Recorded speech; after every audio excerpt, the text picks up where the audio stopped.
नमस्कार श्रोते हो, आजच्या कार्यक्रमात आपण आझादी का अमृत महोत्सव अर्थात स्वातंत्र्याचं 75 वर्ष या निमित्त आयोजित या विशेष भागात आपण आमंत्रित केलं आहे रवींद्र वसंत देवघरे यांना. देवघरे सर पूर्व सहाय्यक निदेशक आहेत, राजभाषा विभाग, आयकर विभाग, नागपूर येथून. ते भाषा भारती येथे संयोजक देखील आहेत. सर नमस्कार. नमस्कार मॅडम. आजचा जो भाग आहे त्यात आपण विशेषत्वानं चिमूरच्या स्वातंत्र्य लढ्याबद्दल बोलणार आहोत. सर मी सुरुवातीला असं विचारू इच्छिते की चिमूरचा स्वातंत्र्य लढा महात्मा गांधींनी 1942 मध्ये चले जावचा नारा दिल्यानंतर चिमूरमध्ये आंदोलन झालं होतं. हो. राष्ट्रसंत तुकडोजी महाराजांच्या आव्हानानंतर ब्रिटिश सत्तेविरोधात आवाज उठवून चिमूर 3 दिवसांसाठी का होईना पण स्वातंत्र्य झालं. तर भारतातील हे पहिलं स्वातंत्र्य होतं. तुम्ही काय सांगाल याबद्दल? काय आहे की वंदनीय तुकडोजी महाराज हे आपल्या देशातीलच नव्हे तर जगातील संत परंपरेत एकमेव असे संत आहेत त्यांना राष्ट्रसंत हे बिरुद लागले. कारण असं आहे की ईशभक्ती आणि देशभक्ती हे त्यांनी एकत्र आणून त्याला राष्ट्रसेवेचं अधिष्ठान दिलं. ते एकमेव असे संत आहेत. म्हणूनच गांधीजींच्या अहिंसक चळवळीचे विदर्भातील ते पाईक बनले. बर्लिन पर्यंत ख्याती पोहोचलेले 42च्या आंदोलनातील चिमूर, आष्टी, यावली, बेनोडा याप्रमाणे संपूर्ण विदर्भातल्या खेड्यापाड्यातून स्वातंत्र्य लढा उभारणारे ते क्रांतिनायक ठरले. बरोबर. चंद्रपूर जिल्ह्यामध्ये चिमूर हे एक आधीपासूनच त्यांचे कार्यक्षेत्र होते. याच मध्ये नेरी, गोंदोडा, रामदिघी, चिमूर ह्या परिसरामध्ये 17 वर्षाच्या वयापासून महाराजांचा येथील डोंगर दऱ्यामध्ये ग्रामीण आदिवासी, गोंडगोवारी, गुराखी या सगळ्यामध्ये मावळ्यांची सेना उभारून त्यांनी एक कार्य केले. बरोबर. दुधाजी भाटिया होते आणि सीतारामजी राचलवार यांच्या बैलबंडीवर त्यांनी सर्व प्रदेश पिंजून काढला अक्षरशः. तेव्हा त्यांना लोक देवबाबा म्हणत होते. त्यांच्या खंजेरी भजनाने तर जनतेत चैतन्य निर्माण होऊ लागले. हे चिमूर लहानसे ठिकाण येथील फजितराव कांबडी, तुकारामजी चन्ने, टीकाराम सालेवार, कृष्णरावजी भोपे, धुंडीराज जोशी, बळवंत हरणे, बाबूरावजी बेगडे, भालचंद्र तुंपलीवार आणि यासारखे 18 पगड जाती जमातीतील हजारो युवक त्या काळचे हे माणिकदेव उर्फ देवबाबा अर्थातच आजचे आपले वंदनीय तुकडोजी महाराज यांचे मावळे झाले. एक मालगुजार होते माधवराव देशमुख बघा, त्यांनी 1300हून अधिक चौरस फूटची जागा महाराजांना दिली. अरे वा. हा, त्या काळामध्ये तेथील चिमूर क्रांतीचे बीज रुजले गेले त्या ठिकाणी आणि आजही ती जागा देशभक्तीचे एक स्फूर्तिस्थान म्हणून चिमूरात फार आदराने बघितली जाते. मग काय झालं पुढे की 15 ऑगस्ट 1935 महाराजांनी चिमूर येथे शाळेच्या इमारतीवर ध्वजारोहण करून अहिंसक स्वातंत्र्य आंदोलनाचे जणू रणशिंगच फुंकले. 1936 जेव्हा सेवाग्राम आश्रम तयार झालं आणि बापू तिथे राहायला आले तेव्हा गांधीजींसोबत महिनाभर महाराज तिथे राहिले. त्यानंतर 42च्या आंदोलनात पर्यंत त्यांनी अगदी मागे वळून कधी पाहिलेच नाही. इतकं ते त्याच्यामध्ये झोकून दिलं. 11 फेब्रुवारी 42 रोजीची घटना आहे की चिमूरहून त्यांनी एक पत्र लिहून खुले आव्हान केले, गुलामी अब नहीं होना हमारे प्रिय भारत में. आणि असे देशभक्ती आणि देवभक्ती सर्वत्र संचार त्यांनी त्यात केला. आता चिमूर आणि महाराज हे जणू इतके पर्यायवाची शब्द झाले होते की त्यांच्या आत्मकथनमध्ये महाराजांच्या या गोष्टीचे दर्शन होते. ते कसे त्यांनी लिहिलंय बघा कवितेमध्ये त्यांच्या काव्यात. वास केला काही चिमूर गावासी, देवदर्शनासी जावो आम्ही, तुकड्या दास म्हणे त्या गावी राहिलो, जनी प्रेमी झालो त्यांच्या प्रेमी. अरे वा. अशा प्रकारे त्यांनी चिमूर बद्दल फार चांगले उद्गार व्यक्त केले आणि चिमूर सोबत त्यांचं एक नातं निर्माण झालं होतं जे याच्यातून दिसतंय, कळून येतं. तर सर जसं याच्यातून एक छानशी माहिती तुम्ही सांगितली की राष्ट्रसंत तुकडोजी महाराज जे आपल्या भजनांच्या माध्यमातून एक राष्ट्रभक्ती लोकांमध्ये प्रेरित करत होते, लोकांमध्ये जागवत होते आणि एक लढाच त्यांनी जणू चिमूरमधनं उभारला. अगदी. चले जाव आंदोलनाचं विदर्भातलं प्रेरणास्थान राष्ट्रसंत तुकडोजी महाराज होते. चिमूर इथल्या स्वातंत्र्य संग्रामात त्यांच्या प्रेरणेनं घडला, तर याबद्दल आमच्या श्रोत्यांना सांगा. तुम्ही अगदी योग्य म्हटलं की तो लढा त्यांच्या प्रेरणेनेच उभा झाला. खरं तर सर्वात मोठी प्रेरणा बापूंची, गांधीजींची होती. बरोबर. पण गांधीजींना आपले अगदी दैवत मानणारे लोकांमध्ये, प्रमुख लोकांमध्ये वंदनीय राष्ट्रसंत तुकडोजी महाराज होते आणि अगदी म्हणजे बापूंचा शब्द त्यांनी अगदी शिरोधार्य मानला आणि 42च्या आंदोलनाचं सर्व विदर्भातलं नेतृत्व त्यांनी केलं. त्यावेळेला 42ला चिमूर क्रांती संग्राम हा स्वातंत्र्य आंदोलनातील एक धगधगता यज्ञकुंड होता असे म्हणणं वावगं होणार नाही. कारण काय की त्या संग्रामाला योग्य न्याय ठरेल. हा विदर्भातील हे स्फूर्तिस्थान जगाच्या इतिहासात नोंदले गेले बघा. तसेच इथल्या मातीला वंदन करणाऱ्यासाठी महामहिम राष्ट्रपतींपासून तसं अनेक राष्ट्रीय नेते मंडळी 1920च्या नागपूर अधिवेशनातही चिमूरचे राजेश्वरराव नाईक होते, दादाजी कोहळे होते, यादवराव जुमडे या लोकांनी स्वातंत्र्याची प्रेरणा जागवली. 1930 साली चिमूरचे डोमाजी कोकमवार, पांडुरंगजी पोद्दार, दादाजी कोहळे होते आणि त्यांच्यासोबत होते बघा कृष्णराव भोपे. या सगळ्या लोकांच्या नेतृत्वात 800 स्वयंसेवकांनी जंगल सत्याग्रह केला होता. हे 42च्या आंदोलनाच्याही पूर्वीची गोष्ट आहे. तसेच मिठाचा सत्याग्रह, सविनय कायदेभंग, विदेशी कपड्यांची होळी इत्यादी चळवळीमध्ये ते सगळे लोक महाराजांबरोबर सक्रिय असत. 1926 ते 1942 या 16 वर्षात चिमूर येथे वंदनीय तुकडोजी महाराज यांनी स्वातंत्र्य लढ्याच्या मध्ये प्राण ओतून 3 दिवसांचे स्वातंत्र्य मिळवले आणि त्याची घोषणा केली. बरोबर. या लढ्यात 21 क्रांतीवीरांना फाशी झाली होती, तर 28 वीरांना जन्मठेप झाली.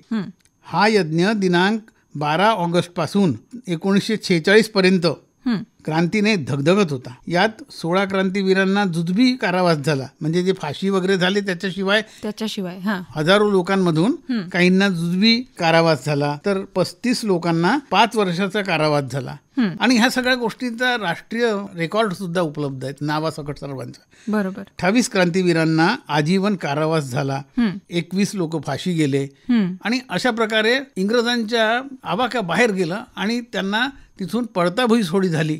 आणि म्हणून हे 3 दिवस स्वातंत्र्य घोषित झाल्यानंतर इंग्रज पुन्हा नवी कुमक घेऊन तिथे आले. इतका अत्याचार केला त्यांनी, म्हणजे पुन्हा ते स्वातंत्र्य त्यांनी हिरावून घेतलं. म्हणजे इंग्रजांनाही धास्ती बसेल इतक्या तीव्रतेचं ते होतं आणि तेही अहिंसक पद्धतीनं. बरोबर, अगदी बरोबर. इंग्रजी सत्तेविरोधात आवाज उठवून 1942 मध्ये चिमूर 3 दिवसांसाठी पहिल्यांदा स्वतंत्र झालं. ते आता आपण सांगितलं. 14 ते 16 ऑगस्ट पर्यंत हे स्वातंत्र्य खुद्द नेताजी सुभाषचंद्र बोस यांनी बर्लिनच्या रेडिओवरून जगाला कळवलं होतं. या ऐतिहासिक घटनेबद्दल काय सांगाल? म्हणजे याची नोंद खुद्द नेताजींनी घेतली आणि ती बर्लिनवरून सांगितली. म्हणजे हा एक प्रकारे आंतरराष्ट्रीय स्तरावर हे युद्ध पोचलं होतं, हा लढा पोचला होता असं म्हणावं का? म्हणजे फारच गौरवास्पद गोष्ट आणि आश्चर्य वाटण्यासारखी. तुमच्या पिढीला सुद्धा 75 वर्षानंतर आज हे आश्चर्य वाटतंय की एका विदर्भातल्या छोट्याशा ठिकाणी एवढा मोठा लढा उभारला जातो आणि त्याची खबर जगाला बर्लिनवरून दिली जाते, तेही एका राष्ट्रपुरुषाकडून. तर त्याचं कसं झालं बघा की भारतीय स्वातंत्र्य लढ्याचे एक वैशिष्ट्य म्हणजे या जगावेगळ्या स्वातंत्र्य युद्धाला लाभलेले नेतृत्व. गांधीजींच्या नेतृत्वामुळे साऱ्या जगाचे याकडे लक्ष वेधले गेले होतेच, त्याचप्रमाणे नेताजी सुभाषचंद्र बोस हेही या युद्धाचे जगाला दिसलेले सेनापती होते. कारण असं झालं की आझाद हिंद सेनेशिवाय त्यांचे म्हणजे सुभाष बाबूंचे देशातील कानाकोपऱ्यातल्या एकूण एक घडामोडीवर बारीक लक्ष असायचे. हे तेथे नमूद करण्यासारखी गोष्ट आहे खरंच. कारण असं आहे की नेताजी सुभाषचंद्र बोस हे भारताच्या स्वातंत्र्यासाठीच्या जगातील कुठल्याही प्रकारच्या प्रयत्नांची सतत नोंद घेत होते. त्यामुळे विदर्भातील खेड्यातून होत असलेल्या तीव्र उठावाची परिणती देश स्वतंत्र होण्याच्या 5 वर्ष आधीच 3 दिवसांचे स्वातंत्र्य प्राप्त आणि त्याच्या विजयाची ऐतिहासिक घटना ही त्यांच्या नजरेतून आली नसती तरच नवल. बरोबर. आणि म्हणूनच त्यांना सेनापती म्हणणे अधिक अभिमानास्पद वाटतं मला. मग काय झालं की या रोमहर्षक लढ्याची माहिती काही रचनात्मक कार्यकर्ते जे होते वंदनीय महाराजांबरोबर ते नेताजींपर्यंत पोहोचवत होते. म्हणजे ही चेन होती बघा त्या काळातली. बरोबर. योगीराज भन्साळी होते ना, जे त्यांचे उपोषण जे होतं तेही नेताजींनी त्याची दखल घेतली.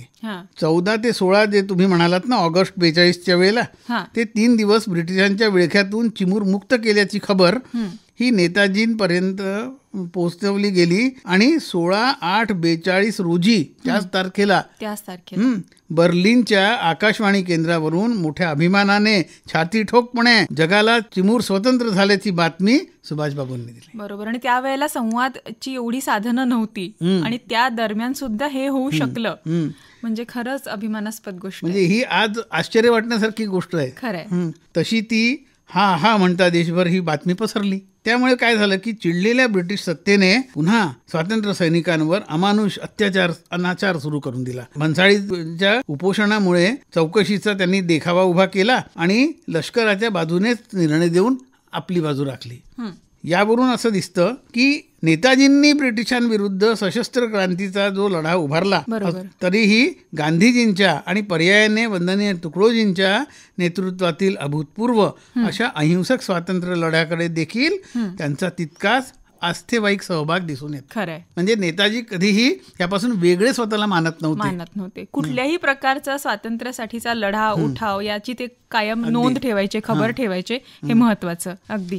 सर, विदर्भातले जे काही सेंटर्स आपण ज्याला म्हणू शकतो, जसं चंद्रपूर जिल्ह्यातल्या चिमूर बद्दल आपण चर्चा करतोच आहोत, वर्धा जिल्ह्यातल्या आष्टी आहे, किंवा अमरावती जिल्ह्यातला यावली आहे, बेनोडा इथला स्वातंत्र्य संग्राम इतिहास आहे. हा आता अजरामर झालाय, कारण की ते योगदानच त्या पातळीचं होतं. पण त्याची पाहिजे तशी दखल घेतल्या गेली नाही असं म्हणता येईल का, किंवा इतिहासकारांनी घेतली नाही अशी कुठेतरी खंत जाणवते का? कारण की चिमूरची ती ऑगस्ट क्रांती आजही स्वातंत्र्य लढ्याचा एक आपला दैदिप्यमान इतिहास सांगते, पण या इतिहासाचा अभ्यासक्रमात समावेश नाहीये. तर बरेचदा असं होतं की या नवीन जी पिढी आहे त्यांना हे नव्यानं कळतंय असं होत आहे. तर याबद्दल काय सांगाल? आज आमच्या पिढीला काय, नव्या पिढीला काय, ह्याची फारशी माहितीच नाहीये. आणि हे खंत जी आहे ही जागोजागी व्यक्त तज्ज्ञांनी केलेली आहे. या लढ्याची इतिहासाने पुरेशी नोंद घेतली नाही ही बाब काही अंशी खरी आहेच. ज्येष्ठ इतिहास संशोधक डॉक्टर BR अंधारे म्हणतात की दुर्दैवाने शिक्षणाच्या कुठल्याही अभ्यासक्रमात हा इतिहास सामील करण्यात आला नाही. म्हणून ही उणीव भरून काढली जावी, तेव्हाच ती नव्या पिढीपर्यंत पोहोचू शकेल. आणि हे फार गरजेचे आहे. आज जरी आपण हे उणीव भरून काढली तर निश्चितच आपण या देऊ शकू. विदर्भातील हा स्वातंत्र्य लढा एकूणच स्वातंत्र्य संग्रामात दुर्लक्षितला गेला. एकीकडे बर्लिनवरून जगाला ही शौर्यगाथा कळते, पण अभ्यासक्रमात हे आपल्यापर्यंत पोहोचलेलं नसतं. तरी पण दुसरे कारण मला असं वाटतं मॅडम की जागतिक राष्ट्रीय स्तरावर विदर्भातला हा लढा संपूर्ण स्वातंत्र्य आंदोलन किंवा 42च्या देशव्यापी उठावातील एक छोटेसे पाऊल म्हणून तुलनात्मक दृष्ट्या दुय्यम गणले गेले. तरी पण राज्य किंवा विदर्भ पातळीवर ही ललांबून घटना ठरते आणि त्यामुळे ती उपेक्षित व्हायला नको होती, ही अगदी सत्य बाब आहे. आता ही खंत कशी भरून काढायची यासाठी तुम्हाला मी सांगतो की आपल्या नागपुरातले प्राध्यापक रघुनाथ कडवे आहेत. त्यांनी चिमूर, आष्टी, यावली या तिन्ही ठिकाणच्या क्रांती संग्रामाच्या इतिहासावर अगदी सविस्तर प्रकाश टाकणारी 3 स्वतंत्र पुस्तके 100 पानांची लिहून स्वतःहून आपल्या खर्चाने 2002 साली अमोल प्रकाशन नागपूरतर्फे प्रकाशित केली. या पुस्तकातील विस्तृत वर्णनावरून शालेय अभ्यासक्रमात या लढ्याचा इतिहास नव्या पिढीला सांगायलाच हवा. निदान यंदा यावर्षी स्वातंत्र्याच्या अमृत महोत्सवी वर्षामध्ये आपण जर ही उणीव भरून काढू शकलो तर खरोखरी हा अमृत महोत्सव अमृततुल्य होईल असं मला अभिमानाने की त्यासाठी आज आपला हा कार्यक्रम सार्थकी लागला आणि आपण ही गोष्ट, इतिहासातली घटना लोकांपर्यंत आकाशवाणीच्या माध्यमातून पोहोचवू शकलो. खरोखरी आकाशवाणीने फार मोठा हा उपक्रम राबवला आहे. मी आकाशवाणीचं अभिनंदन करतो आणि धन्यवाद देतो. नक्कीच आकाशवाणीच्या माध्यमातून आम्हाला कायमच लोकांपर्यंत जास्तीत जास्त माहिती किंवा जास्तीत जास्त ज्ञान जे ज्येष्ठांकडे आहे, वरिष्ठांकडे आहे, ते पोहोचवायचंच असतं. या माध्यमातून आम्ही ते करू शकतो, हा आमचा नक्कीच एक प्रयत्न राहील. तर श्रोते हो, आज आपल्याला देवगरे सरांनी चिमूरच्या लढ्याबद्दल अतिशय रंजक आणि आपल्याकडून सुटून गेलेली किंवा आपल्याला माहिती नसलेली अशी माहिती सांगितली आहे. सर, तुम्ही आमच्या स्टुडिओमध्ये आला आणि इतकी छान माहिती आम्हाला सांगितली. आमच्या श्रोत्यांना बऱ्याचशा माहिती नसलेल्या गोष्टींबद्दल देखील अवगत केलं. यासाठी तुमचे खूप खूप आभार. धन्यवाद.